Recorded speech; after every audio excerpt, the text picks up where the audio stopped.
अस्सलाम वालेकुम वज़ीर नवाज शरीफ साहब ने आज प्रेस कॉन्फ्रेंस के अंदर ये भी कहा कि हम डॉलर को कैसे 95 रुपए तक रोक के रखा हुआ था, और उन्होंने ये भी बताया कि अब कैसे हम लोग डॉलर जो है वो 300 तक लेके आए।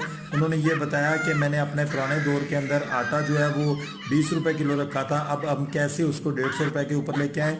उन्होंने ये भी बताया कि पेट्रोल हमारे दौर में 60 रुपए लीटर था और आज हम कैसे उसको पौने 300 रुपए के ऊपर लेके आए। उन्होंने ये भी बताया कि हमारे दौर में जो है वो माशियत बहुत अच्छी जा रही थी, और ये भी उन्होंने बताया कि आज हमने माशियत का बेड़ा गर्क कैसे किया। उन्होंने बताया कि हम किन के कंधों पर चढ़कर यहाँ तक पहुँचे हैं। उन्होंने बताया कि हमने किस किस गवर्नमेंट्स को जो है वो गिराया है, और फिर अपनी ये जो फार्म 45-47 की गवर्नमेंट लेकर आए हैं, ये हमारे साथ किस किस ने ताउन किया है। इसके ऊपर उन्होंने बताया इस्टेब्लिशमेंट का ताउन है, उसके ऊपर बताया चीफ जस्टिस साहब का ताउन है, बताया जो इलेक्शन कमीशनर ऑफ पाकिस्तान है उसका ताउन है। वो कह रहे हैं वरना हम तो किसी